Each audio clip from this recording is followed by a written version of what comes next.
Today on What Went Wrong, we talk about other filmmakers.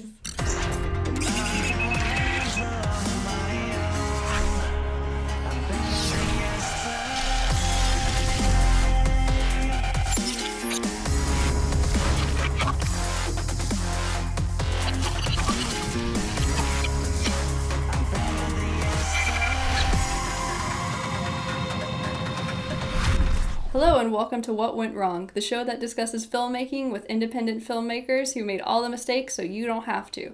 I'm Kelly Coughlin with the bitter filmmakers Brett Mauser and Bradley Bates. Still bitter. Still bitter. After all these years. Today we're going to talk about rivalries among filmmakers. Brad, your thoughts. Don't do it. Don't do it.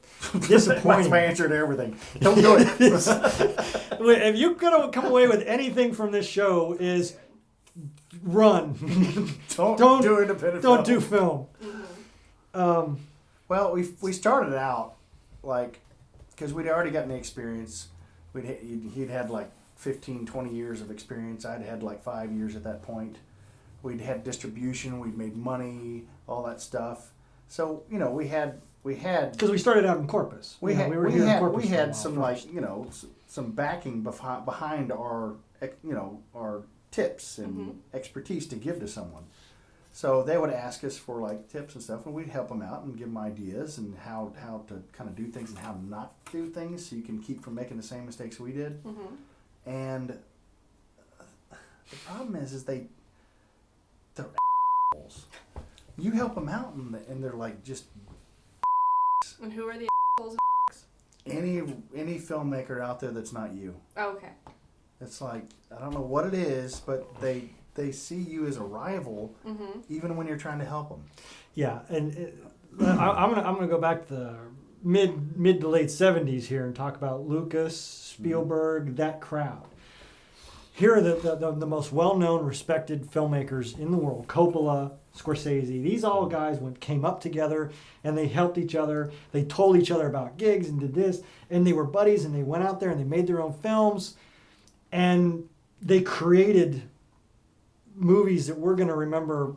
And that's what we were forever. trying to do. We were trying to make a film society that helped each other. Mm-hmm. And it doesn't. You'll get two or three, maybe at best, you'll get two or three filmmakers that kind of click together, and they kind of go off and do their click, and everybody else be damned. And they make fun of them. They shit And you'll lose friends over like being friends with another filmmaker. Wow. It's stupid. Yeah, I mean two particular instances of attacks that I can remember. First off, when we did the saga. This one person was going, "Oh, why is he making 10 feature films in 1 year? He thinks he's the Spielberg of San Antonio?" It's like, Well, first off, you don't have the money, so you have to. yeah, You have to do it as quick as possible because you can't keep these actors forever. And if you're doing 10 films, you got to do it all at once. and another instance, and I actually emailed the guy and I said, "Seriously, is this what you're doing?" And I never heard back from him. But basically, he was actually in one of our movies. He played a character in one of our movies, and then never heard from him again after that until he started making his own movies. And then he said, "Anybody that works on a Ponderous film, I'm not working with." And we're like, what did we do? Nothing. And I was like, "What? What?" We gave you a shot. Yeah. You know, and it's just unfathomable that there's They that start kind hating of you because you actually accomplished something. That's what happens. So when you start getting any type of success, you think you lose people. They hate you for it. Yeah, I mean, a lot of our bad. It's funny, you know, because if you go back and you read our reviews, yes, you can read our reviews and go, "Oh, that's Jake. Oh, that's Will. I know he's talking the movie saying, 'Oh, this is the best movie ever.'" Yeah, he was one of those actors. This is one of our actors, I can tell. But you can also go in and read between the lines on some of these and go, "Oh, I know And exactly see who when this it's a is." competitor too. Yeah. Where do you think the animosity between the rivalries comes from? It's the demeanor and morals and behavior of other people. Either they weren't brought up on how to deal with someone else or how to deal properly with people. Because when someone helps you, you're supposed to be, you know, appreciative. Nice, yeah. I mean, even if you're not appreciative, you're just like, "Oh, thanks, man, I appreciate that." Mm-hmm. I believe it's probably not like that everywhere, but it seems like in Texas, I'm guessing California has that to an extent, but once you get up there, you don't really get that. Everyone's always fighting for the same piece. But I mean, Corpus isn't that bad. But There's pieces, areas though. of There's it. no here. real like, oh, if you get that spot, we can't sell one. Like, no, they'll buy both of them. Mm-hmm. Like, yeah, it's like we can only buy one DVD out of Texas, only one. It's like one movie, that's it. The rest of you are. Yeah. Like, no, you're not and competing it's on funny. that level. You're not really competing that hard. Yeah, and it's funny because you get those 2 or 3 clicks. Those 2 or 3 filmmakers that are clicks, and they're against everybody else. But it's funny being outside of that because you get to hear what they're saying about each other. Oh, yeah? And you guys hate each other more than us, but you're just okay. Silly. Yeah. Did either of you have any good outcomes with companies or rivalries where you make friendships? Or... Initially, yeah. Mm-hmm. Usually, I mean, like that. They're, oh, these are really cool people. I'm gonna enjoy working with them. And then when I'm your girlfriend,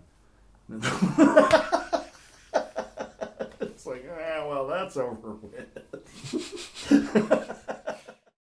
Selling to a distributor can make all your hard work worth it. But if you've mixed down your film and deleted your work files, you may find yourself up creek. Distributors will want to sell your film internationally, which means dubbing in foreign languages. In order to do this, they need your music and sound effects separate from your dialogue tracks. So if you delete your original work files, be sure to render out your final film, along with 3 separate audio tracks, 1 dialogue, 1 sound effect, and 1 music track. If possible, don't delete your work files, and keep them on a removable hard drive, because odds are the distributor will ask you to make changes. I'm April Cook, and this has been your What Went Wrong Quick Tip. Brad, any words of advice for filmmakers about rivalries? Don't do it. Don't do it. I don't know. I would say treat everyone like you want to be treated. I mean, that'll get you. If anything, it may not get you anywhere, but at least you'll feel better about yourself. Watch your back. I'm going to tell this story. This happened just recently. It happened during Bender, so you weren't part of this. We had this film, Second to Last Worst Day. I was looking at it going, I'm going to remake this. I want to do this again, and I think I can make this pretty good. Mm-hmm. And I said, but I want to have a name in it. So I reached out to a particular actor, well known, and dialogue started. And it's like, hey, he's interested. Hey, and we started talking budget and amounts. And then this other film company came in, and because they had always wanted to work with me, and we didn't have any real problem together, with each other. And they were, they had Hollywood experience and whatnot. And I saw, hey, these guys could actually got their together. They're kind of in the same boat I am, not really liking the whole San Antonio feuds and all that. Mm-hmm. So we started collaborating and say, hey, this is what you need to send to them. Let's do this. Let me have their, hey, give me the agent's email address, and we'll explain to them that we've got the money, because they said, oh, we've got this actor, we've got that actor. They've agreed. So it starts building on, and we're going to get some names in this, and it's going to be an easy film. It'll be 11-day shoot, blah blah. And the Benders premiere. A week before the Benders premiere, I get the email from the agent saying, we're stepping away, we're doing this. And I was like, that sucks. We were so cool. What happened? Mm-hmm. Get to the Benders premiere. At the Benders premiere, we're talking, and I run into them and say, oh, hey, so-and-so had to back out. I got the thing. And they said, oh, he's going to be in our film this fall. We'll talk to him. Stole him away. We'll talk to him. And it's not that they just didn't steal him away. Mm-hmm. They sunk me. They sunk me. Really? Because so what? I mean, okay, that wouldn't make a big deal. Okay, he's in their film and he's in ours. Mm-hmm. Yeah. Great, that'll work. Mm-hmm. But for them to turn around and that actor to back out completely, they sunk the ship. And that was it for me. That was when I said, because it was that night at the Benders where I made the announcement after the show. I'm done this is a hobby from now on. I'm not. Really. And that was the decision. And I was like, You just get tired of it. there's no point to it. Thank you for joining us tonight with the Bitter Filmmakers. If you have any questions, please leave them in the comments below. And as always, don't forget to subscribe. Bitter after all these years. Is there a line back here? Not yet. No.